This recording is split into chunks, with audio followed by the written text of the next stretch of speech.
Ultraschallgestützte ZVK-Anlagen. Bei welchen Schritten hilft dir die Sonographie? Schön, dass du dabei bist. Du hörst den Podcast von Radio Megahertz. Am Mikrofon mir gegenüber sitzt Daniel Radny. Und mit mir im Studio Tim Mecken. Wir starten mit den Schritten der Sonographie bei einer ZVK-Anlage. Nochmal hallo, lieber Hörer, liebe Hörerin. Es hat einen Grund, warum wir in der Staffel 1 mit ultraschallgestützten Gefäßzugängen anfangen. Nummer 1, wir sind Sono-Nerds, wir lieben die Technik.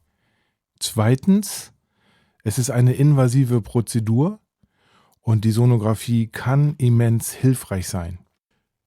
Und drittens ist das eine Prozedur, die mehr oder weniger jeder Arzt im Laufe seiner klinischen Tätigkeit durchführen wird.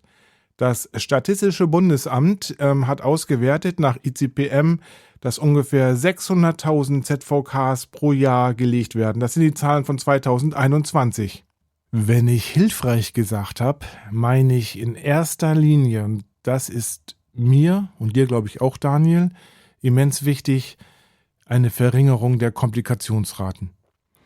Im Gegensatz zur ultraschallgestützten Regionalanästhesie, die ich für sehr sicher halte, geht es bei den ZVK-Anlagen durchaus um schwere, möglicherweise sogar lebensbedrohliche Komplikationen. Und da ist aus meiner Sicht jede Technik recht, das Verfahren so sicher wie möglich zu machen.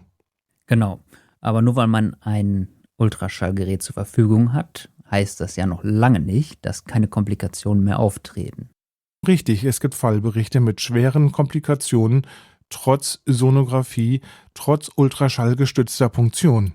Meinst du, dass das sonografische Potenzial bei diesen Fallberichten gar nicht ganz ausgeschöpft wurde?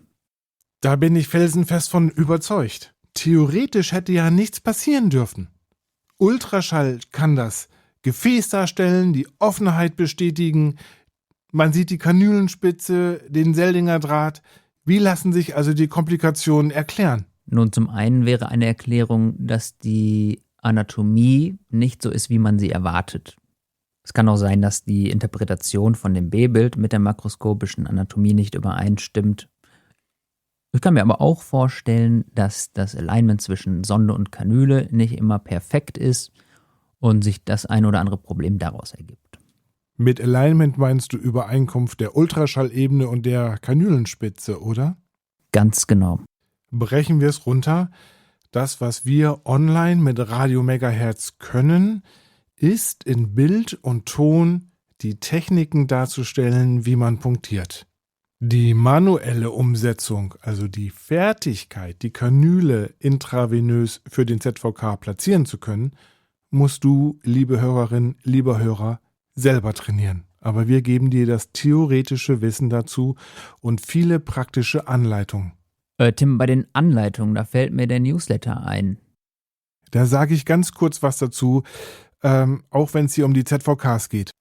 Falls du unsere Newsletter abonniert hast, dann sind dir in die Mailbox ja schon einige E-Mails mit praktischen Hinweisen zur In-Plane-Punktion zugeschickt worden. In diesem Stil, diese ganz konkreten Umsetzungen, wird es jetzt auch für die zentralen Venen geben. Werden wir also konkret, Daniel. In welchen Schritten der ZVK-Anlage kann dir die Sonographie helfen? In dem zu dem Podcast begleitenden Blogbeitrag hast du ja schon 8 Schritte ausfindig gemacht, die im Grunde genommen auf jede ZVK-Anlage zutreffen und auch den Stellenwert der Sonographie dazu notiert. Wollen wir uns die Punkte einmal anschauen und besprechen? Das können wir gerne machen. Noch eben ganz kurz, wie es dazu kam. Daniel, das ist mir wirklich wichtig. Der Grund ist nämlich ganz einfach. Ich habe festgestellt, dass wir die ZVK-Anlage unterschiedlich unterrichten. Die Weitergabe von Wissen von erfahrenen Kolleginnen und Kollegen an jüngere Assistenzärztinnen und Ärzte, ich arbeite ja in einer Ausbildungsklinik, war schon unterschiedlich. Es besteht ein unterschiedliches anatomisches Wissen, divergierende Meinungen zur Kanülenführung und teilweise kontroverse Ansichten über die Lagekontrolle des ZVKs. Im Sinne, dass die Prozedur ultraschallgestützte ZVK-Anlage in erster Linie der Patientensicherheit dient, auf möglichst breiten Schultern getragen wird, wie es durchgeführt wird, wo die Key-Features sind und damit unsere jüngeren Kollegen optimal ausgebildet werden, weil irgendwann werden die mir bestimmt ein ZVK legen, habe ich mich dazu entschlossen, die Prozedur ultraschallgestützte ZVK-Anlage in Form einer Verfahrensanweisung detailliert zu beschreiben. Ich und andere meiner Kolleginnen und Kollegen sind der Meinung, dass man dadurch voneinander profitiert, dass man voneinander lernt. Und weil man miteinander spricht und etwas gemeinsam entwickelt wird, glaube ich, dass die Umsetzung dann auch möglichst einheitlich erfolgen wird. Daniel, die folgenden Punkte kann man auf jeden Punktionsort, auf jede zentrale Vene ummünzen. Es sind allgemeine Schritte. Die gehen wir mal durch. Entscheidung, wo punktiert wird. Vena jugularis, Vena brachiocephalica, Vena subclavia. Und jetzt ist die Frage, zählen wir die Vena femoralis zu den zentralen Venen? Ja, das machen wir schon, auch wenn die Spitze hinterher nicht in der Nähe des rechten Vorhofs zum Liegen kommt. In diese Kategorie fallen ja auch zum Beispiel die zentralen Venenkatheter, die über periphere Venen eingeführt werden, ne? Die PICC-Line zum Beispiel. Ganz genau. Die Nummer 1 ist vermutlich die Vena jugularis interna. Wenn ich so rumfrage, jeder nimmt diese Vene als erste Wahl. Sie liegt oberflächlich, man kann sie gut erreichen und im Vergleich zur Vena femoralis ist sie deutlich herznäher.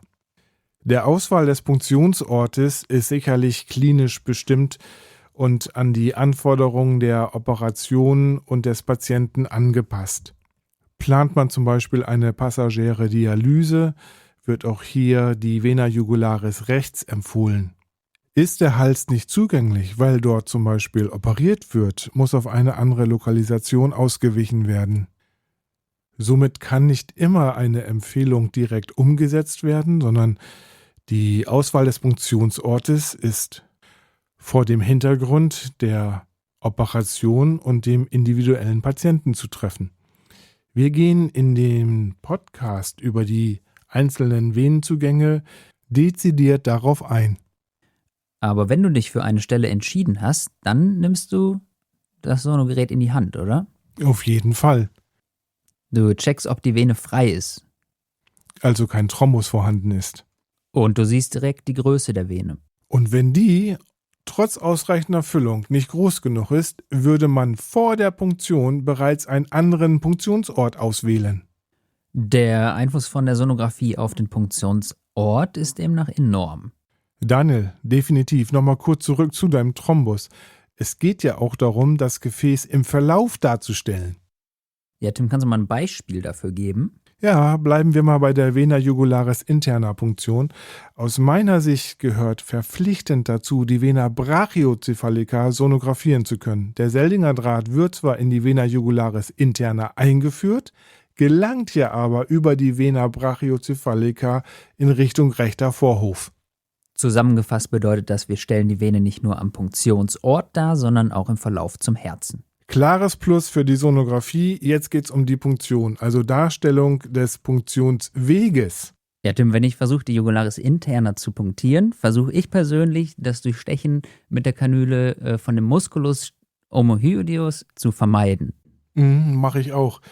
Jahrelang habe ich den nicht beachtet, aber das ist ja diese flache Flunder, die oben drüber geht. Wir zeigen den Film im Podcast, aber in der Tat versuche ich auch. Ne?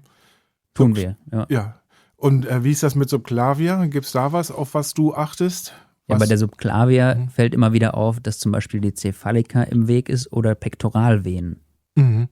Also es gibt ja die Vena pectoralis, aber es gibt ja den Pectoralis, also die Musculi pectoralis major et minor. Und natürlich gibt es dementsprechend auch mehrere Venen. Und in der Tat, die sind häufig in Punktionsrichtung, ne? Genau, noch lange bevor überhaupt an ein Pneumothorax gedacht wird, weil Lunge aus meiner Sicht ist weit weg. Und wenn wir bei der Subclavia bleiben, stellst du die eigentlich in-plane oder out of plane dar? Die Punktion mache ich persönlich in Plane. Was ich out of Plane mache, ist die Drahtlage darzustellen. Also sobald der Seldinger Draht eingeführt ist, rotiere ich wieder zurück und stelle den Draht im Verlauf nochmal dar. Ist, glaube ich, auch so ein bisschen eine Geschmackssache. Ne? Es geht ja beides, oder? Es geht beides. Es geht beides. Okay, das ist ja Darstellung des Punktionsweges, Planen der Punktion. Ne? Was ich noch in keinem Lehrbuch gefunden habe, ist die sonografische Lagerung zur Punktion. Also die Darstellung des optimalen Schallfensters. Also ich glaube, ich habe 15, 16 Ultraschallbücher. Hast du was dazu gefunden oder findest du was?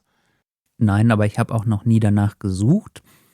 Eine Beobachtung aus dem Alltag ist, dass bei der Abduktion des Arms zum Beispiel die Vena subclavia sich in ihrer Füllung ändert. Daniel, das findet man wo? Das ist in einem Blogbeitrag bzw. in den Shownotes verlinkt, das Video. Ja, das ist ja das Schöne, Podcast und Videocast in einem Beitrag präsentieren zu können. Es gibt für mich aber noch einen zweiten entscheidenden Grund, warum ich den Arm abduziere. Dadurch, dass du das laterale Clavicula-Ende mehr nach kranial führst, kannst du mit der Sonde mehr nach medial gleiten. Und der Schallschatten des medialen Clavicula-Endes verdeckt später die Vene. Ne? Denn wenn du nach Landmarken die Vena subclavia punktierst, dann ist der Landmarkeneinstich, der Ort, wo die Kanüle das Gefäß penetriert, in einem nicht schallbaren Fenster unterhalb des Sternums. Ne? Sternum clavicula. Und das ist der Trick, glaube ich, bei der Sonographie der Vena subclavia. Ja gut, das war jetzt der Teil zur Planung. Jetzt kommen wir zur Durchführung, zu der eigentlichen Punktion. Und da wäre ja wichtig, dass man die Kanülenspitze jederzeit im B-Bild sieht. Ja, das wäre nicht nur, das ist das Kernfeature der Sonographie, ne? Ja, denn die Kanülenspitze richtet den Schaden an, wenn wir sie nicht sehen. Das ist genau das, wo man trainieren muss. Da hilft, glaube ich, kein Podcast und nicht die tollsten Videos. Man weiß, wie man die Sonde platzieren kann. Das können wir alles zeigen. Aber diese Fertigkeit, die muss man selbst üben. Ist aber die Stärke der Sonographie während einer Intervention. Okay, kurze Zwischenbilanz. Wir finden sonografisch den Punktionsort. Wir können die Punktionsplanung durchnehmen. Und wir sehen virtuell immer die Kanüle, bis wir die zentrale Vene punktiert haben. Was kommt dann, wenn die Kanüle drin ist? Als nächstes führen wir den Seldinger Draht ein. Hilft uns da die Sonographie? Nicht wirklich. Nee, ne? Nein. Aber was wir im Anschluss machen können, ist den Draht und seinen Verlauf darstellen.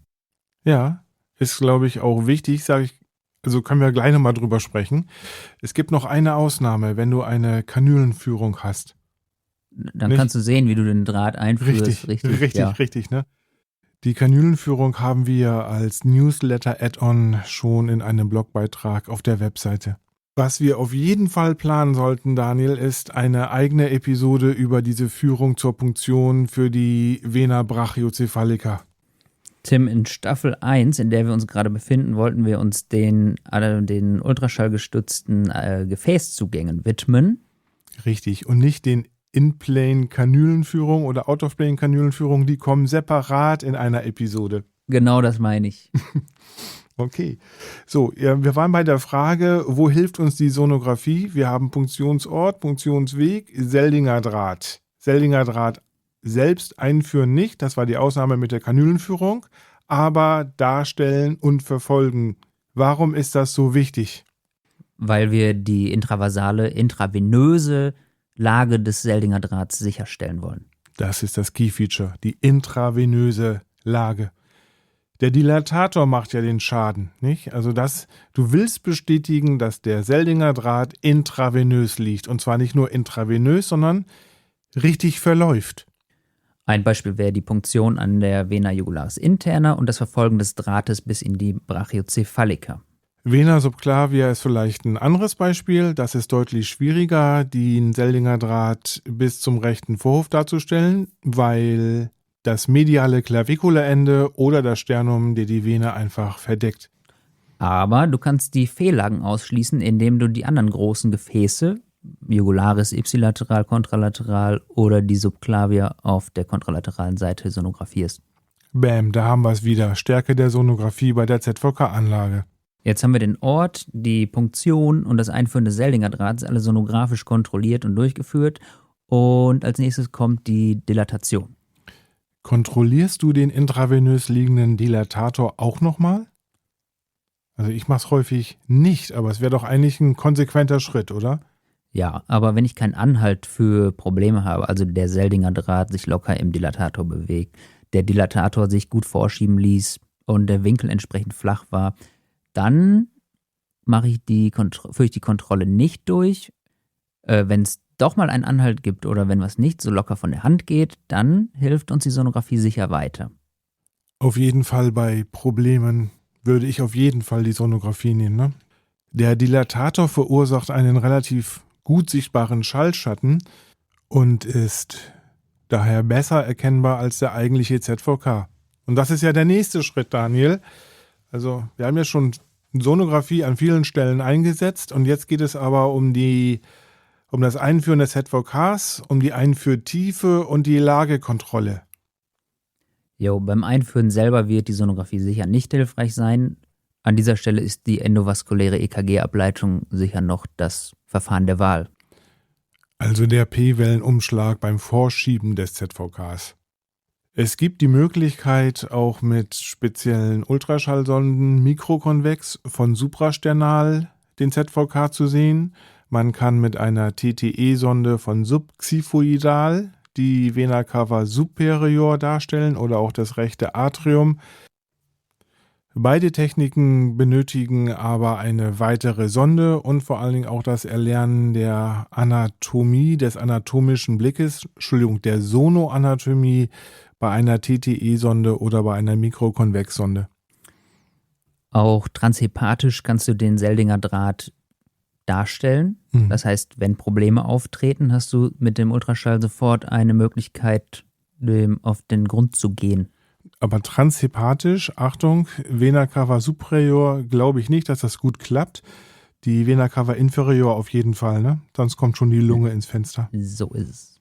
Okay, aber das wäre jetzt nicht der Standard, Daniel. Es geht ja nur darum zu beleuchten, wo ist die Sonographie, wo hat die Sonographie ihren Stellenwert bei der ZVK-Anlage.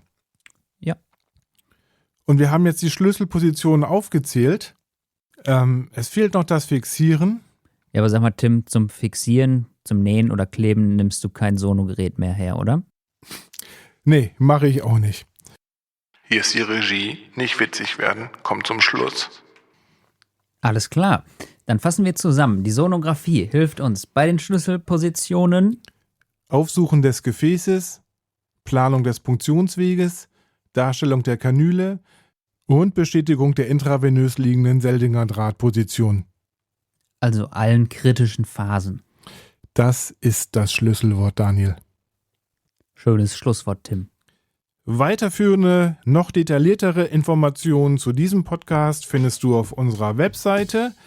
Dort werden die Anlotungspunkte, die Sondenmanöver und die Darstellung der zentralen Venen im Detail dargestellt. Dort findest du auch die Tabelle, über die wir heute gesprochen haben. Gib uns eine Rückmeldung, indem du uns eine E-Mail schickst. Weitere Kontaktmöglichkeiten findest du auf unserer Webseite. Wir sagen Dankeschön fürs Zuhören, mach's gut, hab einen schönen Tag, happy Scanning Und bis zum nächsten Mal. Ciao.